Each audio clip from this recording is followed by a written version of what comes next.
கஜானா காலின்றது இருக்கிறதுக்கு வாய்ப்பே இல்லை. ஏன்னா எவ்ரிடே நமக்கு டாக்ஸஸ் வருது, டெய்லி எல்லாமே டேர்ன் ஓவர் நடந்துகிட்டே இருக்கும். அதனால இது ஒரு ஸ்டாட்டிக்கா கஜானான்றது ஒன்று இருக்கும், அதுல இவ்வளவு பணம் இருக்கும் அப்படின்னு சொல்லி கிடையவே கிடையாது. இப்போ 10 லட்சம் கோடி கடன் அப்படிங்கிறது, ஒருவேளை 10 லட்சம் கோடி கடன் இல்லை அப்படின்னா அவர் கொடுத்துருப்பாரு அப்படின்னு நான் புரிஞ்சுக்கிறேன். அப்படியா? இல்ல, அந்த மாதிரி இருக்கிறதுக்கும் வாய்ப்பு இல்லை. பீகார்ல சேலரிஸ் கொடுக்கறது பண்ணிட்டு இருக்காங்க. அப்பனா day to day running working கேபிட்டலே கிடையாது அவங்களுக்கு. இங்க கடன் வாங்கி அங்க சேலரிஸ் கொடுத்துட்டு இருந்தாங்க. சென்ட்ரல் கவர்மெண்ட்ல இருந்து கிராண்ட்ஸ் வருது அவங்களுக்கு. நமக்கு சென்ட்ரல் கவர்மெண்ட்ல இருந்து வரக்கூடிய பணமே 10,000 கோடி வரல. அந்த கொஸ்டின்ஸே இதுல வர்றதுக்கு வாய்ப்பே இல்லை. ஏன்னா அந்த மாதிரி ஒரு சிவியர் சிச்சுவேஷன் எதுவுமே இல்லை. இன்ஃபேக்ட் குரோத் நடந்துட்டு இருந்தது. இப்போ நீங்க ஒரு சவரன் இது கொடுத்துட்டு அது எம்பவர்மெண்ட்டா, அதனால அவங்க நாளைக்கு ஐஐடி போயிடுவாங்களா? இல்லைன்னா அவங்களுக்கு ஒரு எம்ப்ளாய்மெண்ட். நான் 2 வருஷம் பிஹெச்டி ஸ்டூடெண்ட்ஸ்க்கு எல்லாருக்கும் எடுத்திருக்கேன் கிளாஸ் ஆன்லைன்ல. மிக மிக மிக மோசமான ரிசல்ட்ஸ். கரோனா பாஸ் பண்ணி வந்தவங்க எல்லாம் இப்போ 70% நான் பண்ண ரிசர்ச்ல அன்எம்ப்ளாய்டா இருக்காங்க. உலகத்துல மிக கிரிட்டிக்கல் சிச்சுவேஷன் எப்படி வரும்னா, அது 30 மாறும்போது மார்ச் மாசத்திலேயே அது 28.5 வந்துடுச்சு. நான் இங்க இன்வெஸ்ட் பண்றதுக்கு என்னால முடியவே முடியல. ஏன்னா ஒரு இன்வெஸ்ட்மெண்ட்டுக்கும் என் மேல 10 கேஸ் வருது. இந்தியா ஒரு ஓட்டப்பான மாதிரி ஆனதுக்கு மோடியினுடைய நிர்வாக தவறுகளும் காரணம். அப்படியா? நிர்வாக தவறுகள் தான் காரணம். நீங்க வார் 252 நாட்கள் நடந்தாலும் அவங்களுக்கு இருப்பு இருக்கதான் செய்யும். நம்மளுடைய இந்தியாவுடைய growth 0ன்னு சொல்லியிருக்காரு. இதுதான் அரவிந்த் சுப்ரமணியன் சொல்றாரு. நீங்க இந்த பெட்ரோல் பிரைசஸை யார் தலைமையில போடுறீங்க?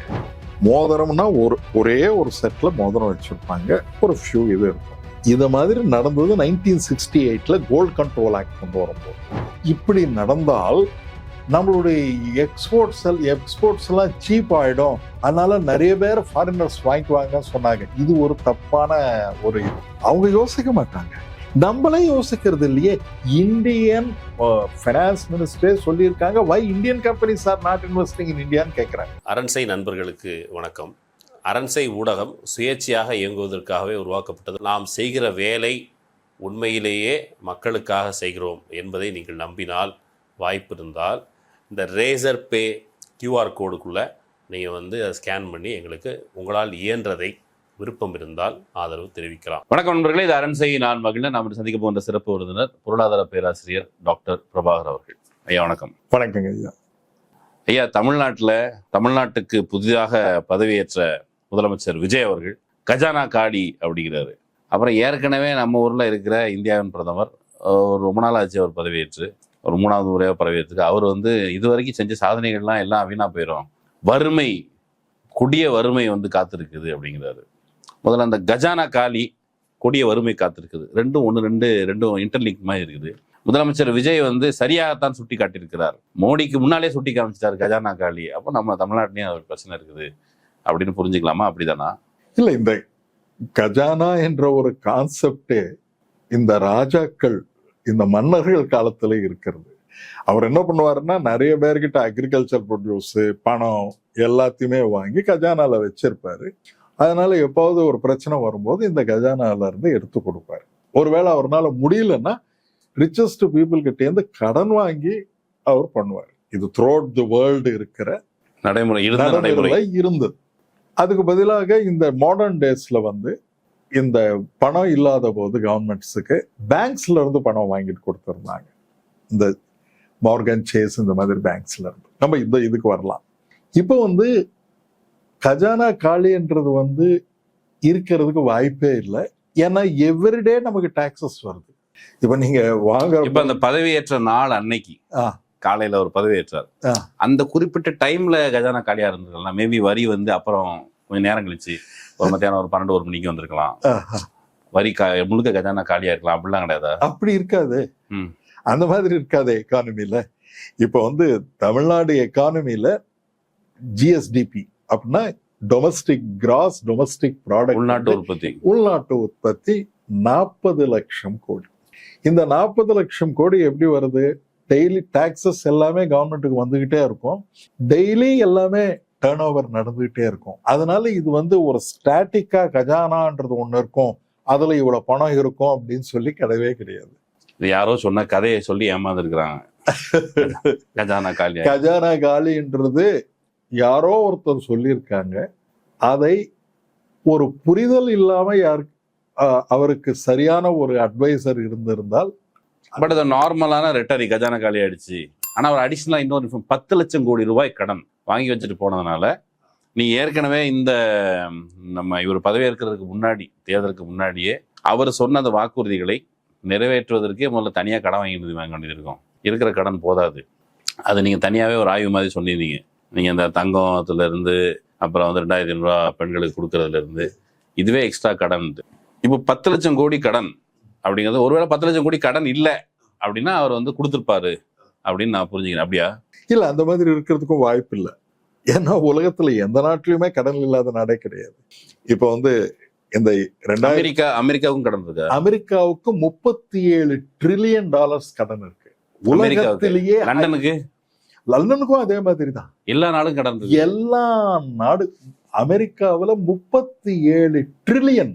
அதாவது உலகத்துல வளர்ந்த நாடுன்னு சொல்லப்படுற ஒரு நாடு. உலகத்தினுடைய ஹையஸ்ட் ப்ரொடக்ஷன் 30 ட்ரில்லியன் ப்ரொடக்ஷன் இருக்கிற கண்ட்ரிக்கு 1.5 அவங்களுடைய ஜிடிபியை விட, ஒரு வருஷம் ஜிடிபியை விட கொஞ்சம் அதிகமா கடன் இருக்கிறது அமெரிக்கா தான். அமெரிக்கா தான் ஹையஸ்ட். அப்ப இந்த கடனை வச்சு, ஒரு வெறும் கடனை வச்சு நாட்டினுடைய பொருளாதார நிலைமை நம்ம வந்து ரொம்ப கடன்ல இருக்கும். ஒரு குடும்பம், ஒரு மனுஷன் நிறைய கடன் வாங்கி வச்சிருக்கான் அப்படின்னா அவன் கஷ்டத்துல இருக்காங்கிறது ஜென்ரலான லாஜிக் தானே. இப்போ தமிழ்நாடு வந்து 10 லட்சம் கோடி கடன் வாங்கி வச்சிருக்கீங்கன்னு பார்க்கும்போது 10 லட்சம் கோடி கடனா, அப்போ நம்ம ரொம்ப கஷ்டத்துல தான் இருக்க முடியாது இருக்கு. அண்ணன் பாவம், அண்ணனால கொடுக்க முடியல, 2500 ரூபா கொடுக்க முடியாது, பாவம் நீங்க கஷ்டப்படாதீங்கண்ணே, நீங்க வருத்தப்படாதீங்கன்னு சொன்னாங்களே, அது கரெக்ட் தானே? அண்டர்ஸ்டாண்டிங்ல இருந்து வர்றதா? அது எப்படி கஷ்டப்படுறாருல? 10 லட்சம் கோடி கடன். இப்போ தனி மனிதருடைய கடன் வேற, ஒரு நாட்டினுடைய கடன் வேறங்க. இப்போ வந்து இந்த கடன் எவ்வளவு இருந்ததுன்னா 2021 5 லட்சம் கோடியாக இருந்தது. கவர்மெண்ட் எதுக்காக கடன் வாங்கும்? 2 மேஜர் விஷயம். அப்போ வந்து கோவிட் நடந்துட்டு இருந்தது. கோவிட் நடந்துட்டு இருக்கும்போது நம்மளுடைய ஜிடிபியில 23% கம்மியாயிடுச்சு. தமிழ்நாட்டுடைய ஜிடிபி growth 0.21% இருந்தது. அதாவது எங்க இருந்து வருவாய் நம்ம வந்திருக்கணுமோ அந்த இடத்துல வரல. செலவு காசு தேவைன்னா நம்ம இப்போ வந்து லோன் வாங்குறோம். கோவிட் நம்ம வந்து மக்கள் அதுக்குன்னு கவர்மெண்ட் விட்டுட்டு போக முடியாது இல்லையா, தெருவில் விட்டுட்டு போக முடியாது இல்லையா. கவர்மெண்ட் கடன் வாங்கி அவங்கள சேவ் பண்ணணும். இது எப்படி புரிஞ்சுக்கலாமா? வீட்டுல ரொம்ப கஷ்டமா இருக்குது, அப்பாவுக்கு வேலையில ஏதோ பிரச்சனை, அப்பா வந்து கடன் வாங்குறாரு. கடன் வந்து ஒரு 1000 ரூபாயோ 2000 ரூபாயோ 10,000 ரூபாயோ 1 லட்சம் ரூபாய் வாங்குறாரு. அதனால வீடு நஷ்டம் அடைஞ்சிருச்சு. இப்போ அடுத்த மாசம் வந்து அப்பா வந்து இனிமேல் ஒரு வேளை சோறு தரமாட்டேன், போன மாசம் கடன் ஆயிடுச்சு அப்படின்னு சொல்ற மாதிரி. இது அந்த மாதிரி கிடையாது. ஏன்னா இப்போ வந்து இது ஒரு தனி மனிதருக்கு, அவருக்கு வந்து பேங்க்ரப்சினா திவாலாகுவது. ஏன்னா அவர்கிட்ட இருக்கிற அசட்ஸ் வந்து, அவர்கிட்ட அசட்ஸ் ஏதோ இருக்கும், ஒரு சொத்து 1000 ரூபாய் இருக்குன்னு வச்சுங்க. அவருடைய கடன் 2000 ரூபாய் ஆயிடுச்சுன்னா அவர் வந்து பேங்க்ரப்ட் ஆயிட்டார், திவால் ஆயிட்டார். அந்த திவாலான மனிதருக்கு வந்து யாரும் கடனும் கொடுக்க மாட்டாங்க. அவர் ஒருவேளை இந்த 1000 ரூபாய் கடனாக ஏதாவது கடன் வாங்கி இருந்தால் இவருடைய சொத்தை விற்று அதுல என்ன வருதோ கடன் அடைஞ்சு ஐபி பிட்டிஷன் போட்டு முடியும். தமிழ்நாடு அரசு திவால் ஆகலையா? 10 லட்சம் கோடி கடன் வாங்குறதுக்கு தமிழ்நாட்டுக்கு சத்து இருக்காம தமிழ்நாடு அரசாங்கம்? ரொம்ப இம்பார்ட்டன்ட் கொஸ்டின் கேட்டீங்க ஐயா. இது ஃபைனான்ஸ் கமிஷன் கொடுத்த ஃபிகர். இதுல என்னன்னா 28.5% வரைக்கும் நீங்க கடன் வாங்கலாம். எல்லாம் இந்தியாவில் இருக்கிற எல்லா ஸ்டேட்ஸும் வாங்கியிருக்கு. 100க்கு 28,000 ரூபாய் கடன் வாங்கலாம். ஆமா, நீங்க 100 இருந்தால் 28.5 வரைக்கும் கடன் வாங்க. தமிழ்நாடு 100 ரூபாய்க்கு எவ்வளவு கடன் வாங்கிருக்குது? இப்போ 26.5% தான் வாங்கியிருக்கு. அப்பனா இன்னும் 1.5% வாங்கலாம். லிமிட் இருக்கு. அந்த லிமிட் வந்து ஆர்பிஐல கொடுப்பாங்க. இப்போ ஆர்பிஐ ஃபிகர்ஸ் என்ன சொல்லுதுன்னா, தெலங்கானாவிலையும் 27.5% பண்ணியிருக்காங்க. அப்போ இந்த சப்போர்ட் பண்ற காங்கிரஸ் பார்ட்டியுடைய ஒரு தலைவர் என்ன சொன்னாருன்னா, தமிழ்நாட்டில் தான் அதிகமா வாங்கியிருக்குன்னு. தெலங்கானாவில் 27.5% வாங்கியிருக்காங்க. அவர் வந்து எம்எல்ஏ அங்க தாவேகாவுக்கு கடன் கொடுக்கறதா இருந்தாரு, அதனால அவர் அப்படி பேசியிருப்பாரு. ஆனா அதே கர்நாடகாவில் 26% வாங்குறாங்க.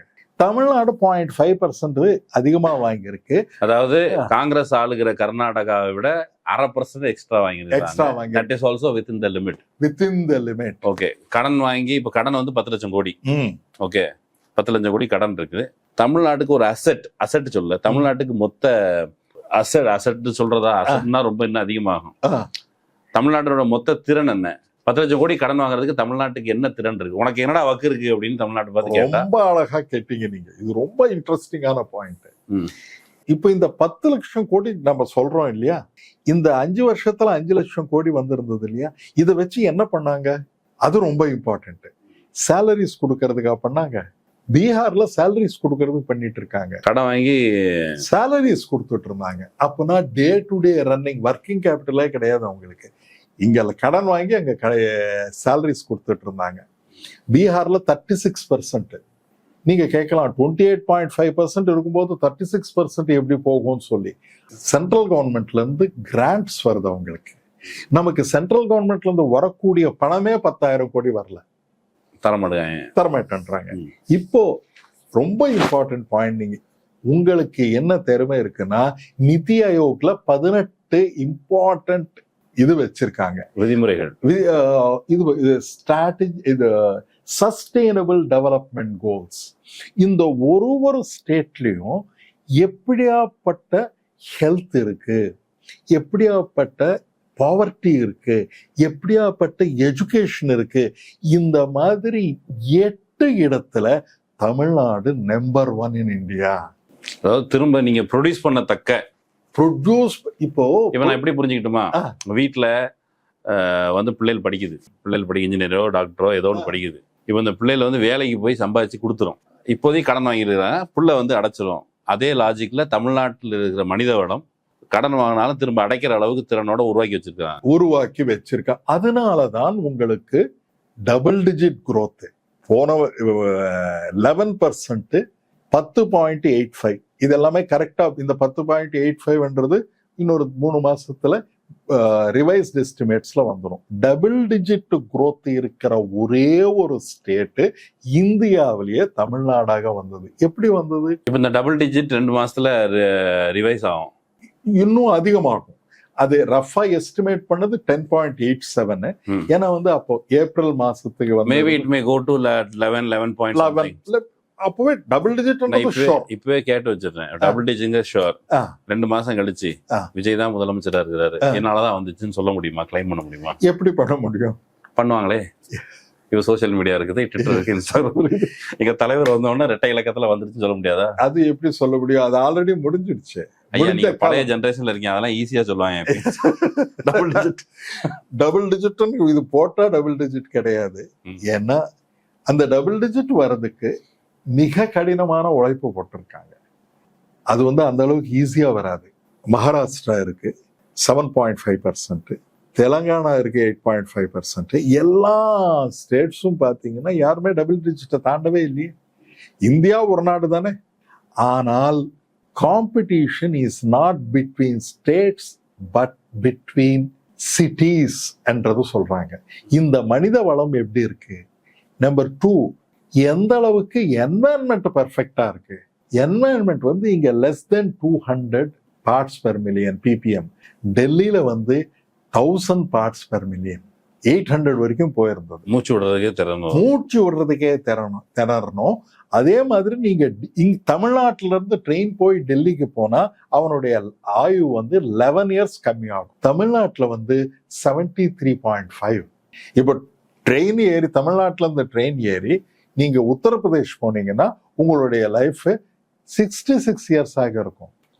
அதுக்கு நிறைய வாய்ப்பு இருக்குது. ஏற்கனவே அங்க ஆட்சி, அங்க நடக்கிற கலவரங்களுக்கெல்லாம் நீங்க வந்து உத்தரப்பிரதேஷ் ட்ரெயின் பிடிச்சி அது மூச்சு விடுறதுக்கே அவங்களுடைய ஆவரேஜ் லைஃப் எக்ஸ்பெக்டன்சி அவ்வளவுதான். Tamil Nadu life expectancy 73.5. இப்போ நம்மள இன்வெஸ்ட் பண்றவங்க இதெல்லாம் அப்ப நம்ம பின்தங்கி இருக்கிறோம், பல வருஷம் பின்னாடி போயிட்டோம். 10 லட்சம் கோடி ரூபாய் கடன் எல்லாம் உண்மை இல்லையா? ஒண்ணுமே இல்ல. ஓகே, ஆனாலும் கூட இப்போ வந்து 6 சிலிண்டர் கொடுங்கன்னு சொன்னா அதெல்லாம் கொடுக்க முடியாது, உடனடியாக காசு இல்லை, ஈரான்ல பிரச்சனை நடக்குது அப்படிலாம் சொல்றாங்களே. இது வந்து 2500 ரூபா கொடுக்க முடியல. இப்போ இந்த மேனிஃபெஸ்டோன்றது அவர் கொடுத்தது February March மாசத்துல. அப்போ இது வந்து 9.30 தான். 10 லட்சம்ன்றது இன்க்ரீஸ். நிறைய பேர் 9.3 lakhs தான் கடன். இப்போ இந்த 9.3 lakhs கடன் இருக்கிறத 10 லட்சமே வச்சிருப்போம். ஏன்னா 10 கோடி 10 லட்சம் கோடின்னு வச்சிருப்போம். இது அப்பவே தெரியும்ல.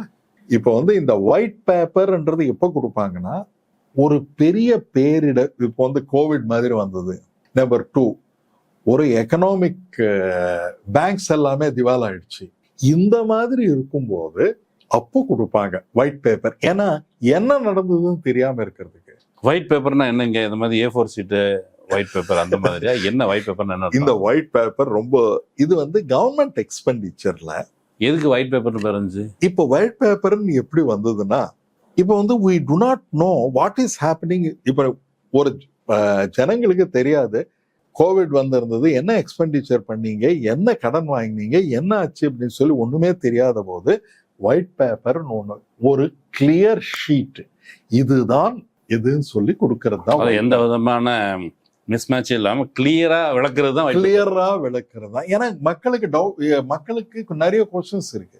அந்த கொஸ்டின்ஸே இதுல வர்றதுக்கு வாய்ப்பே இல்லை. ஏன்னா அந்த மாதிரி ஒரு சிவியர் சிச்சுவேஷன் எதுவுமே இல்லை. இன்ஃபேக்ட் growth நடந்துட்டு இருந்தது. இப்போ நீங்க முன்னாடி நம்ம அந்த எலெக்ஷனுக்கு முன்னாடி நீங்க ஒயிட் பேப்பர்லாம் பார்க்கல. ஆனா முன்னாடி நீங்க என்ன சொன்னீங்க? இதெல்லாம் கொடுக்க முடியாது, இது எக்ஸ்ட்ரா கடன் வாங்க வேண்டியது இருக்குன்னு சொன்னீங்க. நீங்க எந்த ஒயிட் பேப்பர் பார்த்தீங்க? எதை வச்சு சொன்னீங்க? அது இப்போ ஒயிட் பேப்பர் தேவையே இல்லை இப்போ. ஏன்னா நமக்கு பட்ஜெட் பேப்பர்ஸ் பிப்ரவரியில தமிழ்நாடு கவர்மெண்ட் கொடுக்கும்போது அந்த பட்ஜெட்லயே இருக்கு எல்லாமே. அதுவே கிட்டத்தட்ட ஒயிட் பேப்பர் தான். அது ஒயிட் பேப்பர் தான். நீங்க எங்க செலவிட்டீங்க, கடன் வாங்கி எங்க ஊதாரித்தனமா செலவிட்டீங்க போல இருக்கு, அதை நாங்க செக் பண்ணி சொல்ல போறோம் அப்படிங்கிறாங்க. ஆமா, அது செக் பண்ணுங்க. அது செக் பண்றது கம்ப்ளீட்டா இருக்கேன். இப்போ இந்த பட்ஜெட் எஸ்டிமேட் சொல்றதுல அதுல கம்ப்ளீட்டா எங்க செலவழிக்க போறோம்ன்றது கிளியரா இருக்கு. அதுல இது ஒரு ஊதாரித்தனமான செலவு பண்றதுக்கு எதுவுமே கிடையாது. ஊதாரித்தனமான வாக்குறுதின்னு சொல்லலாமா? அத இது ஊதாரித்தனமான வாக்குறுதிகள் இல்லைங்க. 6 சிலிண்டரு 2500 ரூபா, அப்புறம் பெண்ணுக்கு அண்ணன் சீர் 1 சவரன் தங்கம், இதெல்லாம் ஊதாரித்தனமான வாக்குறுதிகள் இல்லையா? இது given the state of economy, இது வாக்குறுதிகளே கிடையாதுங்க. வாக்குறுதியே கிடையாதா? ஆமா, இது பியோர். எந்த ஒரு வாக்குறுதியுமே if it is empowering the people, இதுதான் வேர்ல்டு டெஃபினிஷன். ஆமா, ஒரு கல்யாணம் முடியாத பொண்ணுக்கு கல்யாணத்துக்கு ஒரு சவரன் கொடுக்கறது எம்பவரிங் கிடையாதா? அது எப்படி வரும்? இப்போ நீங்க 1 சவரன் இது கொடுத்துட்டு அது எம்பவர்மெண்டா? அதனால அவங்க நாளைக்கு ஐஐடி போயிடுவாங்களா? இல்லைன்னா அவங்களுக்கு ஒரு எம்ப்ளாய்மெண்ட். அடகு கடைக்கு போவாங்கல்ல, இப்ப தங்கத்தை கொண்டு அடகு கடைக்கு போகிற ஒரு எம்பவர்மெண்ட். அது அந்த மாதிரி சொல்லும் போது அப்படி பாத்தீங்கன்னா, இந்த மோதிரம் போடுறதுனால அவருக்கு படிப்பு ஏதாவது வருமா? ஐஐடி போவாரா? அண்ணா யூனிவர்சிட்டியில இது டாக்டரேட் ஆவாரா? ஸோ கம்பேரிட்டிவா இதுக்கு முன்னால இருந்த அரசு அவங்களோட எஜுகேஷன், ஹெல்த் அதுல இன்வெஸ்ட் பண்ணுச்சு. அதுலதான் இன்வெஸ்ட் பண்ணிருக்கு. இப்போ there is no vision in this. அந்த ஏற்கனவே கொடுக்கப்பட்ட வாக்குறுதியில there is no vision. There is not only there is no vision, there is no meaning. நீங்க ஒருத்தருக்கும் ஒரு மோட்டார் சைக்கிள் கொடுக்குறேன்னு சொன்னீங்க. பிளஸ் ஒரு அன்எம்ப்ளாய்மெண்ட் கிராஜுவேட்டுக்கு 4000 ரூபாய் கொடுக்குறேன்னு சொன்னீங்க. டிப்ளமோ ஹோல்டருக்கு 2500 ரூபாய். அன்எம்ப்ளாய்ட் கிராஜுவேட்ஸ் நிறைய பேருக்கு எம்எல்ஏ பதவி கொடுத்துருக்காங்க. அது ஒரு அன்எம்ப்ளாய்மெண்ட் கிராஜுவேட்ஸ் இல்ல, அந்த கிராஜுவேட் சர்டிபிகேட்ஸ் எல்லாம் கொஞ்சம் வெரிஃபை பண்ணணும், கிராஜுவேட் முடிச்சிருக்கான்னு சொல்லி. அதனால அது கொஞ்சம் பார்க்கணும். அது ஒரு தனி சப்ஜெக்ட். ஆனா அன்எம்ப்ளாய்டு பீப்புளுக்கு 4000னா எத்தனை பேர் அன்எம்ப்ளாய்டு இருக்காங்க கிராஜுவேட்ஸ்? லிஸ்ட் அது கிளாட்ல நீங்க கொடுத்தீங்கன்னா, இப்ப கிளியரா லிஸ்ட் போட்டு அதுவே கொடுத்துருச்சு. கிளாட்ல நீங்க ப்ரிப்பேர் பண்ணி இஸ் இட் பாசிபிள்னு சொல்லி நீங்க எல்லாரும் கிளாட்லயும் கிராக்லயும் இதுல போட்டு கேட்டீங்கன்னா, இஸ் இட் பாசிபிள்னா கம்ப்ளீட் டீடைல்ஸ் அவரே கொடுக்குறாரு 10 நிமிஷத்துல. எக்ஸ்ட்ரா நம்ம பல லட்சம் கோடி ரூபாய் கடன் வாங்கணும் தான் சொல்லுது அந்த மேனிஃபெஸ்டோ வச்சு. ஓகே, கம்மிங் டு திஸ், இப்போ மோடிக்கு வந்துடும். இப்போ மோடிக்கு வந்துடும். இப்ப இந்தியா வறுமையில மாட்டிக்க போகுது, நீங்க எல்லாரும் தயாரா இருங்க வறுமையில மாட்டிக்கிறதுக்கு, அல்லது நம்ம எச்சரிக்கையா இருங்க, யாரும் அதிகம் வண்டியில டிராவல் பண்ணாதீங்க, வெளிநாட்டுக்கு போகாதீங்கன்னு சொல்றாரு. வறுமையில மாட்டிக்கிறதுக்கும் வெளிநாட்டுக்கு போகாம இருக்கிறதுக்கு அது என்ன காரணம்? அவர் சொல்லியிருக்காரு வரிசையா. நம்ம பயணத்தை குறைக்கணும், வீட்டில இருந்து வேலை பாருங்க. இப்போ பயணத்தை குறைத்து விட்டு வீட்டில் இருந்து வேலையை பார்க்க முடியுமா? வீட்டில இருந்து வேலை பார்க்கறது முதல்ல வேலை இருக்குமா? இந்த கொஸ்டின்லாம் இருக்குல்ல. வண்டியே ஓடலை ரோட்டில். ஆனால் வீட்டுக்குள்ளேருந்து வேலை பார்க்குறதுனா அது என்னது, உற்பத்தியில் ஈடுபட முடியாது. வீட்டுக்குள்ளேருந்து என்ன வேலை பார்ப்பான்? இப்போ ஒண்ணா எக்ஸ்பிளைன் பண்றேன். ஒண்ணு பிரதமரை நம்ம அப்ரிஷியேட் பண்ணணும். ஏன்னா முதல் தடவை உண்மையை பேசியிருக்காரு. ஏன்னா ஆனா அவர் கஜானா காலி ஆகலைன்னு சொல்லலை. ஆனா ஒரு இம்பார்ட்டன்ட் திங் என்னன்னா, நம்பர் 1 ஒர்க் ஃப்ரம் ஹோம். அதுலயும் என்ன சொல்லியிருக்காருன்னா, ஸ்கூல்ஸை எல்லாமே he wanted to do it online classes எடுக்கணும்னு சொல்லியிருக்காங்க. ஆஸ் அ ப்ரொஃபஸர் நான் 2 வருஷம் பிஹெச்டி ஸ்டூடெண்ட்ஸ்க்கு எல்லாருக்கும் எடுத்திருக்கேன் கிளாஸ் ஆன்லைன்ல. மிக மிக மிக மோசமான ரிசல்ட்ஸ். அட்டென்ஷன் ஸ்பேன் ரொம்ப கம்மி. அட்டென்ஷன் ஸ்பேன் கம்மி. அவங்க கேட்கறாங்களா இல்லையான்னு தெரியல. நம்பர் 3, இது எல்லாமே த்ரூ அவுட் இந்தியா போறதுக்கு வாய்ப்புகள் இருக்கா? கிடையாது. இப்போ என்ன, கணிசமானோர் பாவர்ட்டிங்கிறது மாதிரி கணிசமானோர் இல்லிட்ரேட் ஆகிறதுக்கும் வாய்ப்பு இருக்குது. நீங்க அது முடிச்ச பிறகு என்ன ஆகும்னா, கரோனா பாஸ் மாதிரி பாஸ் பண்ணி, அவங்களுக்கு கரோனா பாஸ் பண்ணி வந்தவங்க எல்லாம் இப்போ 70% நான் பண்ண ரிசர்ச்ல அன்எம்ப்ளாய்டா இருக்காங்க. அவங்களுக்கு ஸ்கில்லே கிடையாது. நீங்க எப்படி இருக்கும், நீங்க ஒர்க் ஃப்ரம் ஹோம்னு சொல்லி ஒரு எக்கனாமிக் எமர்ஜென்சியா ஒரு இது கொடுத்தீங்கன்னா, இந்த ஒரு வருஷத்துல 2,40,000 கோடி நம்ம இந்தியாவை விட்டு வெளியில போயிடுச்சு. ஒர்க் ஃப்ரம் ஹோம் இல்ல இப்போ இருக்கிறதுலயே 2,40,000 கோடி வெளியில ஃபாரின் இன்ஸ்டிடியூஷனல் இன்வெஸ்டர்ஸ் போயிட்டாங்க. நீங்க கேட்கலாம் ஏன் போறாங்க இவங்க அப்படின்னு சொல்லி. ஒரு இம்பார்ட்டன்டான இண்டெக்ஸ் யாருமே பேசுறது இல்ல, வாலட்டாலிட்டி இண்டெக்ஸ்னு ஒண்ணு இருக்கு. என்னன்னா வாலட்டாலிட்டி இண்டெக்ஸ்னா, இந்த earnings and shares every day add பண்ணி 252, இது ஒரு பெரிய எக்கனாமிக்ஸ் எல்லாம் ஒன்றும் கிடையாது. இந்த உலகத்துல பிரம்ம வித்யான்றதே கிடையாது. யாரு வேணாலும் கத்துக்கலாம், ஈஸியா எக்கனாமிக்ஸ் அண்டர்ஸ்டாண்ட் பண்ணிக்கலாம். உங்களை போல ஜேர்னலிஸ்ட் இருக்கும்போது இது நாங்க நல்லா பண்ணலாம். அது 252 நாட்கள் தான் நம்ம ட்ரேட் பண்றோம். வரக்கூடிய ப்ராஃபிட் எல்லாமே ஏற்றத்தாழ்வுகள் எல்லாமே ஆட் பண்ணி டிவைடட் பை 252 போட்டோம்னா, உலகத்துல மிக கிரிட்டிக்கல் சிச்சுவேஷன் எப்படி வரும்னா, அது 30 மாறும்போது மார்ச் மாசத்திலேயே அது 28.5 வந்துடுச்சு இந்தியாவில். அதனால இன்னும் இதுல இருந்து போயிட்டு இருக்கு. ஏப்ரல் மாசத்துல 25 வந்துடுச்சு. இப்ப மே மாசத்துல அதனாலதான் அவர் பாவர்ட்டின்னு சொல்றாரு. இன்வெஸ்ட்மெண்ட்லாம் தப்பிச்சு ஓடி போயிட்டே இருக்கு. அவங்க மட்டுமே இன்வெஸ்ட்மெண்ட் போகல, இந்தியன் இன்வெஸ்ட்மெண்ட்ஸும் ஃபாரின்ல தான் போகுது. என்னங்க சொல்றீங்க? அவங்க எவ்வளவு தேசபக்தியோட இருப்பாங்க? யாருமே தேசபக்தியில இல்லைங்க. இல்ல இந்தியன் குடியரசு தினம் சுதந்திர தினமானா அந்த பாக்கெட்ல கொடியை குத்துறதை விட நெஞ்சிலே குத்திக்கிற அளவுக்கு இந்திய பணக்காரர்கள் அவங்க அவ்வளவு பெரிய தேசபக்தர்கள். அவங்க தேசபக்தர்கள் தான் இருக்காங்க. ஆனா அவங்க ப்ராஃபிட் பக்தர்களா இருக்காங்க. இப்ப இந்தியாவில் இன்வெஸ்ட் பண்ணா ஒரு பிரயோஜனம் இல்லைன்னு சொல்லி டைனமிக் இன்வெஸ்ட்மெண்டோடைய சீஃப் கிளியரா சொல்லியிருக்காரு, don't invest even 1 rupee in India அப்படின்னு சொல்லி. He is an Indian. அவர் பப்ளிக்கா சொல்றாரு, there is no chance for growth here அப்படின்றாரு. மோகன்தாஸ் பாய் இனி வரைக்கும் அவர் ஒரு கிரேட் அட்மைரர் ஆஃப் இந்த கவர்மெண்ட் இருக்கிறவர். அவர் என்ன சொல்றாரு, டாக்ஸ் டெரரிசம், இதனாலதான் இந்த விஷயம் வந்தது, highest tax in the world is India அப்படின்னு சொல்றாரு. அதே போல ஹீலியோஸோடைய சிஇஓ அவர் என்ன சொல்றாருன்னா, நான் இங்க இன்வெஸ்ட் பண்றதுக்கு என்னால முடியவே முடியல, ஏன்னா ஒரு இன்வெஸ்ட்மெண்ட்டுக்கும் என் மேல 10 கேஸ் வருது. What is the use of எதுக்கு 10 கேஸ் வருது? இது டிஃபரெண்ட், ஏதோ ஒரு விஷயத்துல என்ன மடக்குறாங்க. அதனால பிசினஸ் பண்றதே எனக்கு மிக கஷ்டமாக. அவர் இந்தியன்காரர் தான். இப்ப நீங்க இன்வெஸ்ட்மெண்ட் பண்ணும் பொழுது நீங்க பல்வேறு அரசியல் கட்சிகள் இருக்குது, சிங்கிளான ஒரு அரசியல் கட்சியும் இருக்குது. அப்ப அவங்ககிட்ட இடி ஐடி இதெல்லாம் இருக்குது. இதெல்லாம் வச்சு மிரட்டிட்டு இருக்காங்களா? ஆமா. அவர் என்ன சொல்றாருன்னா, நீங்க ஒன்னொன்னுத்துக்கும் ஒரு பெர்மிஷன் வாங்கணும், ஒன்னொன்னுத்துக்கும் ஒரு பிரச்சனை கொடுக்குறாங்க. இது நீங்க பப்ளிக்காவே சொல்லியிருக்காரு. அப்போ இந்தியா ஒரு ஓட்டப்பான மாதிரி ஆனதுக்கு மோடியினுடைய நிர்வாக தவறுகளும் காரணம். அப்படியா? நிர்வாக தவறுகள் தான் காரணம். அப்போ ஈரான்ல போர் நடக்குது, அங்க அந்த ஜலஜந்தியில கப்பலை பிடிச்சி வச்சுக்கிட்டாங்க, அங்க இருந்து எரிபொருள் வரல, அதனாலதான் பிரச்சனை, பாவம் மோடி சார் அப்படிங்கிற வியாக்கியானம் தப்பா? வியாக்கியானம் மிக தப்பு. ஏனென்றால் அதே பிரச்சனை தான் சைனாவுக்கும். ஆனால் அவங்க என்ன பண்ணியிருக்காங்கன்னா, 242 நாட்கள் ஸ்டாக் வச்சிருக்காங்க, பெட்ரோலியம் ஸ்டாக். நம்ம கிட்ட 60 நாள் ஸ்டாக் தான் இருக்கு. அதுவும் எங்க இருக்கு?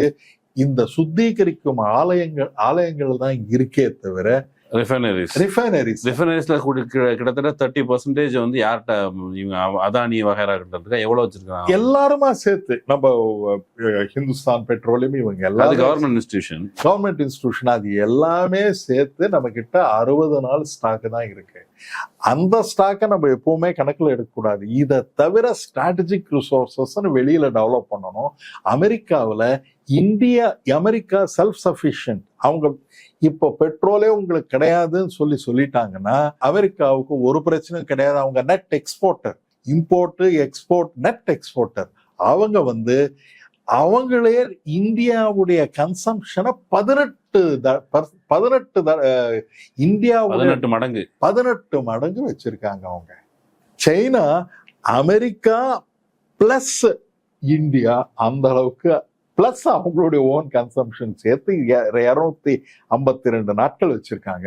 நீங்க வார் வந்து 252 நாட்கள் நடந்தாலும் அவங்களுக்கு இருப்பு இருக்கதான் செய்யும். ஒரு வருஷம் போர் நடந்தாலும் சைனா தப்பிச்சு 60 நாள் தீவிரமான ஏதாவது நெருக்கடி வந்துச்சுன்னா இந்தியா 60 நாள் மட்டுமே இல்லைங்க. அது 60 நாள் எப்போ இந்த ரிஃபைனரி எல்லாமே எடுத்துட்டோம்னா ஹார்ட்லி 15 டேஸ் தான் நம்ம கிட்ட கையிருப்பு இருந்தது இந்த ஸ்ட்ராட்டஜிக் ரிசோர்ஸ். ஓகே, இப்போ இந்த பெட்ரோல் எரிபொருள் பெட்ரோல் வரல. இப்போ வந்து பெட்ரோல் வரலனால என்ன ஆக போகுது? பெட்ரோல் வரல, நாங்க நடந்து போய்க்கிறோம், சைக்கிள்ல போறோம். என்ன இஷ்யூ ஆக போகுது? என்ன இஷ்யூ ஆக போகுதுன்னா உங்களுடைய எக்கானமி ஜிடிபி வந்து சுபாஷ் கார்க் அப்படின்னு சொல்லி ஃபினான்ஸ் செக்ரட்டரியா ஒர்க் பண்ணியிருக்காரு மேடம் நிர்மலா சீதாராமன் கிட்ட. கிளியரா எக்ஸ்பிளைன் பண்றாரு என்னன்னா நம்மளுடைய இந்தியாவுடைய growth 0ன்னு சொல்லியிருக்காரு. நீங்க கொஞ்சம் ஆச்சரியப்படுவீங்க, என்னடா இது 0ன்னு சொல்றாரு. எனக்கு ஆச்சரியம் இல்லை, இவங்க லட்சணம் வந்து எனக்கு தெரியும். ஆமா, ஆனா வந்து உங்களுக்கு ஒரு ஷாக்கா வந்து இருக்கும் உங்களுக்கு.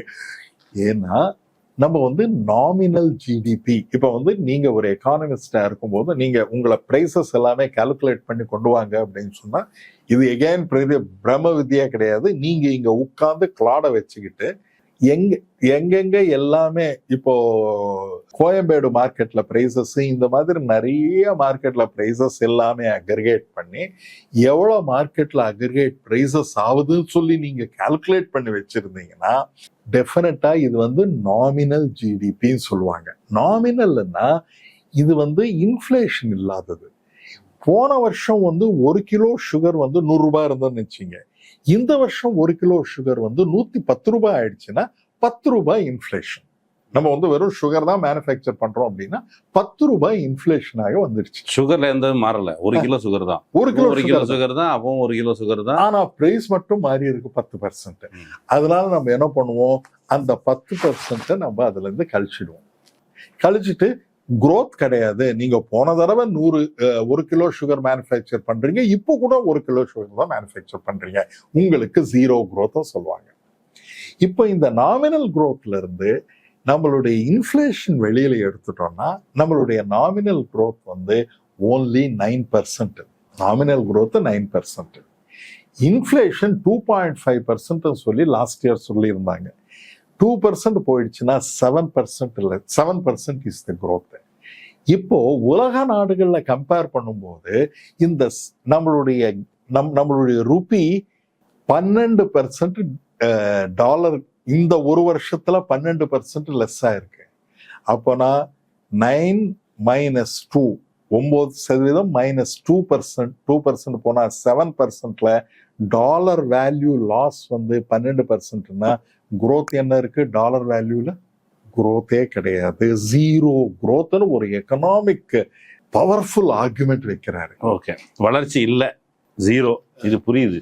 ஆனா இதை சாதாரண ஜனத்துக்கு, சாதாரண மக்களுக்கு அது இந்த பொருளாதாரம் என்பது நிர்மலா சீதாராமன் வீட்டில் நடக்கிற விவகாரம் அல்லது பணக்காரர்கள் தங்களுக்குடைய பேசிக்கொள்ளுகிற ஒரு கிசு அப்படிங்கிற அளவை தாண்டி சாதாரண மக்கள், நான் உழைக்கிறேன், நான் கறி காய் அரிசிலாம் வாங்கி சமைக்கிறேன், அப்படியே வாழ்க்கை போகுது, யார் வந்தா என்ன அப்படிங்கிற லெவலில் தான் பெரும்பான்மை மக்கள் இருக்கிறாங்க. இப்போ இந்த கிரைசிஸ் எல்லாமே பணக்காரர்கள் அவங்களுக்குள்ள சண்டை.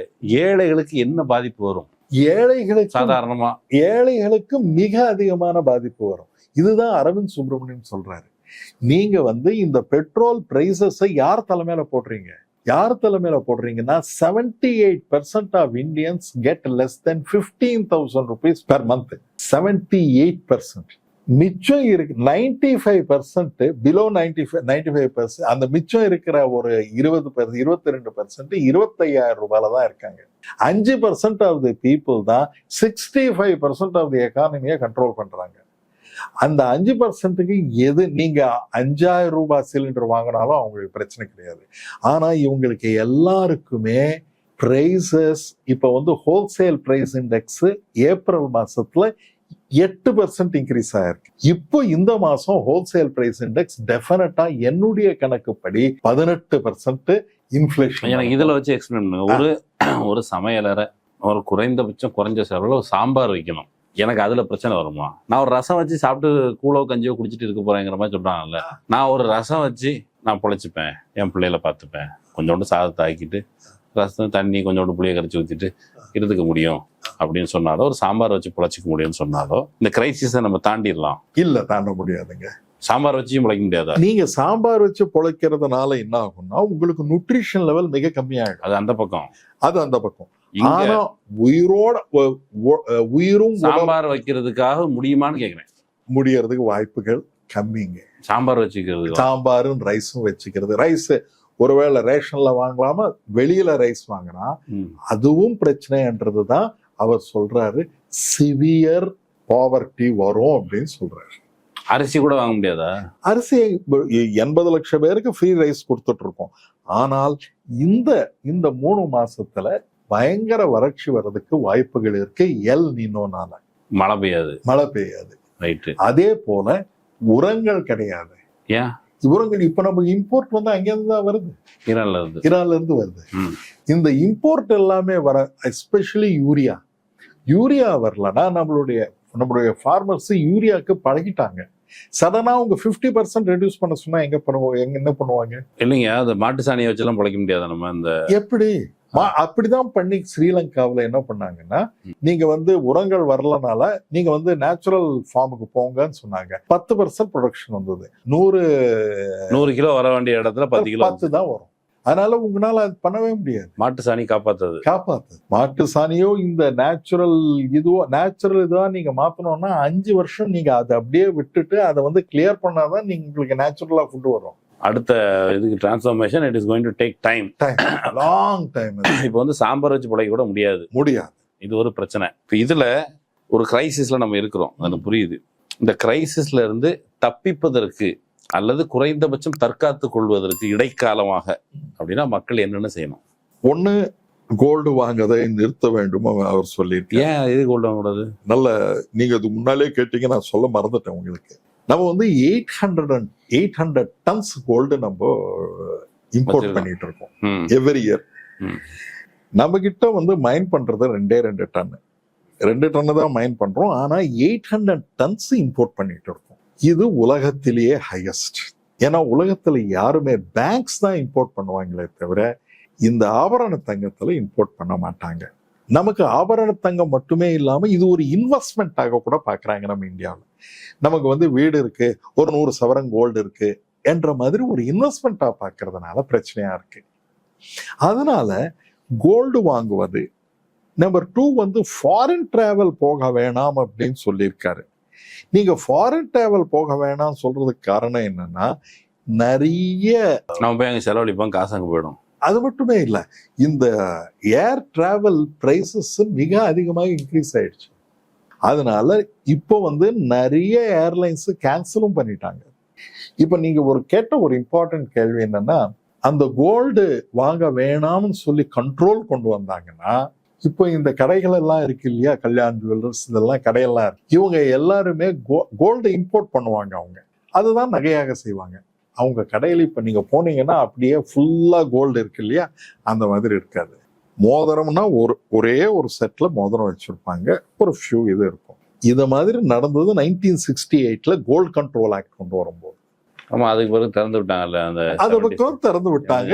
அது வந்து ஆனா அந்த சமயத்துல வந்து நிறைய ஸ்மக்லிங் வேற நடந்துட்டு இருந்தது. அதனால நெகட்டிவ் எக்கானமி பயங்கரமா நடக்கும். வரதராஜ முதலியார், அவங்க எல்லாம் ஹாஜி மஸ்தான் அவங்க எல்லாமே மிகப்பெரிய ஆளு இதுவாகி அவங்க எல்லாமே கவர்மெண்ட்ஸையே சாசிக்கிற நிலைமைக்கு வந்துட்டாங்க. அதனால நமக்கு இதனால என்ன ஆகும்னா இந்த மாதிரி பிரச்சனைகள் வரும்.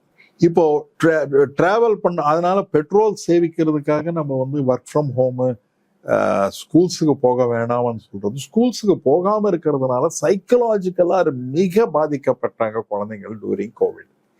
இப்போ எதுவுமே இல்லாம ஸ்கூலுக்கு போகாம இதுல பாருங்கன்னு சொல்றது எந்த அளவுக்கு நியாயம்னு எனக்கு தெரியறது இல்லை. இது ஒண்ணு. நம்பர் 3, இந்த மாதிரி இருக்கிறது எந்த நாட்டிலுமே சொல்லலை. நாட்டுல பெட்ரோலியம் பிரைசஸை ஏத்துனாங்க நிறைய இடத்துல. ஆனா யாருமே ஒர்க் ஃப்ரம் ஹோம் பண்ணுங்க, கோல்டு வாங்காதீங்க, கல்யாணங்கள் போஸ்ட்போன் பண்ணுங்க, அதுக்கப்புறம் ஒரு 6 இது சொல்லியிருக்காரு.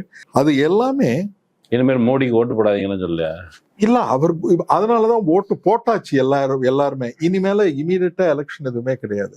எலெக்ஷனுக்கும் பிரைசஸ் வந்து எலெக்ஷன் டிபெண்டா இருக்கிறதுனால வந்த பிரச்சனை தான் இது. 137 நாள் பிரைஸ் பிக்ஸ் பண்ணிட்டோம் நம்ம 2022லயே. நமக்கு ரஷ்யால இருந்து டிஸ்கவுண்டட் பிரைஸ்ல வரும்போது கூட நம்ம வந்து மக்களுக்கு அதை கொடுக்கல. இப்போ பிரைஸ் ஏறும்போது உங்ககிட்ட அந்த பலனை அனுபவிக்க விடாத பொழுது நம்ம வந்து we cannot accumulate wealth. Definitely உங்களுடைய வெல்த்தை அக்யூமுலேட் பண்ண முடியாது. உங்களுடைய வெல்த்தை விற்க வேண்டிய நிலைமையாக. ஆனா ரேட் வந்து தொடர்ச்சி அப்படி ஸ்டாக்னண்டா இருந்தாலும் அது இன்க்ரீஸ் ஆகிட்டே இருந்தாலும் என்கிட்ட இருந்து சொத்து பாக்கெட்ல இருந்து போயிட்டே என்கிட்ட இருக்கிற கேபிட்டல் கரைய ஆரம்பிக்கும். அப்ப நான் வந்து ஒரு in a way I have been becoming a poor person, a poor population. We have been becoming a poor population in a process. திடீர்னு அந்த கிரைசிஸ்னு மோடி சொல்ற மாதிரி இல்ல. இது வந்து 24 இருந்தே இது நடந்துட்டு இருக்கு. 2,40,000 lakh கோடி இந்தியா நாட்டை விட்டு வெளியில போன உடனே என்ன ஆக்ஷன் எடுத்தோம்? நாம் ஏழையாக்கப்பட்டு கொண்டிருக்கிறோம். நம்பர் 2, நம்மளுடைய டாலர் வந்து வீழ்ச்சி அடைந்து 96-70 பைசாவாக இன்னைக்கு இருக்கு. இப்ப இருக்கு. இது $150 ஆக மாறும், 150 ரூபாவாக வரும். இது வந்து செஞ்சுரி அடிச்சு அப்போ 150 வரைக்கும் போகிறோம். 150 வரைக்கும். செஞ்சுரி அடிக்கிறதுக்கு இப்போ ஒரு 4 நாள் தான் இருக்கு. இப்ப செஞ்சுரி அடிக்கிறதுக்கு இந்த உண்மையிலே வெளிநாட்டுல NRIs எல்லாம் கை தட்டிடுவாங்க செஞ்சுரி அடிக்கிறது. இது வந்து என்னன்னா, இப்படி நடந்தால் நம்மளுடைய எக்ஸ்போர்ட்ஸ் எல்லாம் சீப் ஆயிடும். அதனால நிறைய பேர் ஃபாரினர்ஸ் வாங்கிக்குவாங்கன்னு சொன்னாங்க. இது ஒரு தப்பான ஒரு இது. யார் இதை சொன்னது? இது நம்ம finance minister madam Nirmala Sitharaman சொல்றாங்க. இப்போ அதாவது இங்க இருந்து பொருளை நம்ம ஏதோ ஒண்ணு ஒரு பொருளை வந்து வெளிநாட்டுக்கு எக்ஸ்போர்ட் பண்ணும் பொழுது நான் கொஞ்சம் ஈஸியா எக்ஸ்போர்ட், காசு நிறைய கொடுக்க வேண்டிய தேவை இருக்காது, கம்மியா கொடுக்கணும் இல்லையா? இப்போ வந்து நீங்க வந்து இதுக்கு முன்னால 60 rupees இருந்தது ஒரு டாலரு.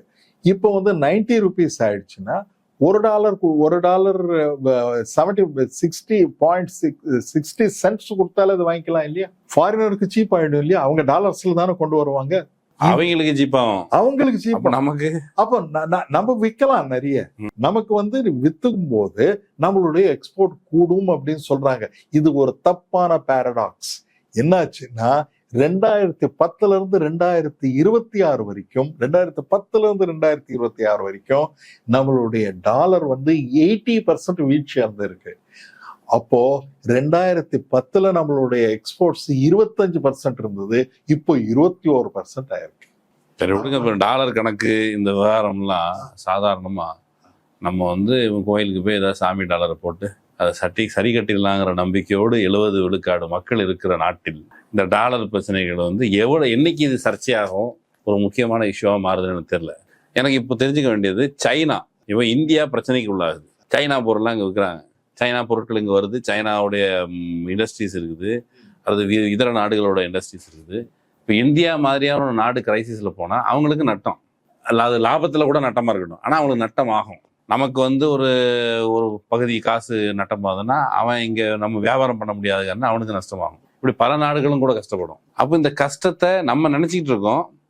அஃப்கோர்ஸ் அதீதமாக கற்பனை பண்ணி கொண்டு கூட இருக்கலாம். சைனா நம்மளை ரெஸ்கியூ பண்ண வரலாமே, ரஷ்யா நம்மளை ரெஸ்கியூ பண்ண வரலாமே, இதர நாடுகள் கூட இந்த நாடு அழிஞ்சு போச்சுன்னா அதாவது நம்ம இன்ட்ரெஸ்ட்ல இருந்தில்ல, அவங்க தேர் ஓன் இன்ட்ரெஸ்ட், அதுக்காக நம்மளை காப்பாற்ற வரமாட்டாங்களா? இது ரொம்ப நல்ல இந்த கந்து வட்டி கொடுக்குறவங்க இருக்காங்க இல்லையா, கண்டினியூஸா கந்து வட்டி கொடுத்துட்டே இருப்பாங்க கந்துவட்டி வாங்குறவன் உயிரோடு இருக்கிற வரைக்கும். ஏன்னா அவன் செத்து போயிட்டான்னா முதலே வராது. கந்துவட்டிக்காரனின் கருணை. நீங்க ரொம்ப அழகா சொன்னீங்க. இது இந்த கந்து வட்டிக்காரனின் கருணையாக இருக்குமானா இருக்கிறதுக்கு வாய்ப்பு இல்லை. அப்படி கூட கருணை காட்ட மாட்டேன். கருணை காட்டுவதற்கு வாய்ப்புகள் இல்லை. ஏனென்றால் அவர்களுக்கே பிரச்சனையாக இருக்கிறது. ஏன் எப்படி? இப்போ சைனாவுக்கு கூட அவங்களுக்கு டாரிஃப் போர்டு, இப்போ ட்ரம்ப் அவர்கள் போயிருக்காரு. அவர் இன்னும் டாரிஃப் அவர் அந்த டாரிஃப் பத்தி பேசவே இல்லை. டாரிஃப் இருக்காது என்றது ஒரு இம்பார்ட்டன்டான பாயிண்ட் இருக்கு. ஏன்னா அவருக்கு நிறைய ரேர் எர்த் மெட்டல்ஸ், சோயாபீன்ஸ் அமெரிக்கால இருந்து இம்போர்ட் பண்றது இது நிறைய இருக்கு. அதனால ஃபுல் ஃபிளட்ஜா எல்லாம் டிஸ்கஸ் பண்ணி போயிருக்காரு. டெஃபினட்டா வேற விதமான இதுதான் அவருக்கு ப்ரிப்பேர் பண்ணிட்டு இருக்காங்க. இது அவர் சொல்லும் போது திசிடஸ் ட்ராப்ல போகக்கூடாதுன்னு சொல்லி பிரசிடென்ட் ஜி சொல்லியிருக்காரு. நீங்க கேட்கும் போது அடுத்த ஒரு பெரிய பவர் வரும்போது இன்னொரு கண்ட்ரி வளர்ந்துட்டு இருக்கும் போது அவங்கள பார்த்து பொறாமப்பட்டு அவங்க மேல ஒரு சண்டை போடுவாங்க அந்த பெரிய பவர். இது ஒரு உலக வரலாற்றில் 500ல இருந்து பாத்தீங்கன்னா இப்போ வரைக்கும் சண்டை நடந்திருக்கு அதிகாரத்துக்காக. ஆனால் அது வேண்டாம் என்று பிரசிடென்ட் ஜி சொல்றாரு. அவர் என்ன சொல்றாருன்னா, எனக்கு ஹெகமோனி தேவையில்லை. நீனே முதல் ஆளா இருந்துட்டு ரெண்டாவதா இருந்துட்டு போறேன். நீங்க எப்படியாவது இருங்க, நான் எனக்கு ஜியோ எக்கனாமிக்ஸ். நீங்க சொன்னீங்க பாருங்க, சரி இவங்க கஷ்டப்படுறாங்க, இவங்க நம்ம கையில எடுத்துக்கலாம் அப்படின்னு சொல்லி அவருக்கு இல்லை. அவர் ஐ ஆம் நாட் ஃபார் ஹெகமோனி. இது நான் ஒரு செட் ஆஃப் பீப்புளை நான் வச்சுக்க விரும்பவில்லை அப்படின்னு. That's fine. இந்தியாவை கட்டுக்குள் வைத்துக் கொள்வது அப்படிங்கிற பொருள்ல சொல்ல, இந்த மார்க்கெட்டு சரி, let us help something so that in return will get something. ஒரு ட்ரேடு நம்ம அங்கே அந்த ஊரில் வியாபாரம் பண்ணுறோம், அந்த ஊரில் வியாபாரம் படுத்து போச்சு, மார்க்கெட்டே படுத்து போச்சு, இந்த நாட்டு மக்களே வறுமையில் தள்ளப்பட்டாங்கன்னா நமக்கும் அங்கே ஒன்றும் இருக்காது வர்ற லாபத்தில். அப்படிங்கிற அளவில் உலக முதலாளிகள் யோசிப்பார்களா? யோசிக்கவே மாட்டார்களா? யோசிக்கிறது இல்லையே, முடியாது. இப்போ 2,40,000 எதுக்காக எடுத்துட்டு போயிட்டாங்க? அவங்க யோசிக்க மாட்டாங்க. நம்மளே யோசிக்கிறது இல்லையே. இந்தியன் ஃபைனான்ஸ் மினிஸ்டரே சொல்லியிருக்காங்க, why Indian companies are not investing in இந்தியான்னு கேட்கறாங்க. ஓகே, இந்தியர்களுக்கே உனக்கேன் அக்கறை, யாருக்கும் இல்லாத அக்கறை அப்படின்னு சொல்ற மாதிரி. சரி, சைனாவுக்கு அப்படியே தோணலாம். சரி, எனிவேஸ் இந்த சாரத்துல நான் புரிஞ்சுக்கிட்டது, வி ஆர் இந்த மிட்ஸ்ட் ஆஃப் கிரைசிஸ் வரப்போகிறது இல்லை, கிரைசிஸ் வந்துவிட்ட இந்த நெருக்கடியிலிருந்து மீள்வதற்கு இன்னும் நிறைய இந்த உரையாடல் தேவை. ஏற்கனவே நான் இன்னொரு வீடியோலையும் ப்ராமிஸ் பண்ணியிருந்தேன், வேற ஒரு நிகழ்ச்சி நடத்துகிறோம், நடத்தலை. ஆனால் இந்த பொருளாதார நெருக்கடி தொடர்பாக விரைவிலேயே நம்ம சப்ஸ்கிரைபர்ஸ் அழைச்சி ஒரு உரையாடல் நடத்தலாம் அந்த சனிக்கிழமை, அப்படி திட்டமிட்டிருக்கிறேன். அப்போ நம்ம இன்னும் விரிவாக பேசலாம். இந்த நேர்காணலுக்குள்ள வரம்பு அப்படிங்கிறதுக்காக இந்த நேரத்தோட இதே நிறைய டைம் ஆயிடுச்சு, இதோட நிறுத்திக்கலாம். இன்னொரு வாய்ப்பில் இன்னும் விரிவாக பேசுவோம். கலந்து கொண்டு உங்களுடைய கருத்துக்களை பயந்து கொண்டவை நன்றி. நன்றி ஐயா, வணக்கம். நண்பர்களை இன்னொரு வாய்ப்பில் சந்திக்கலாம். நன்றி.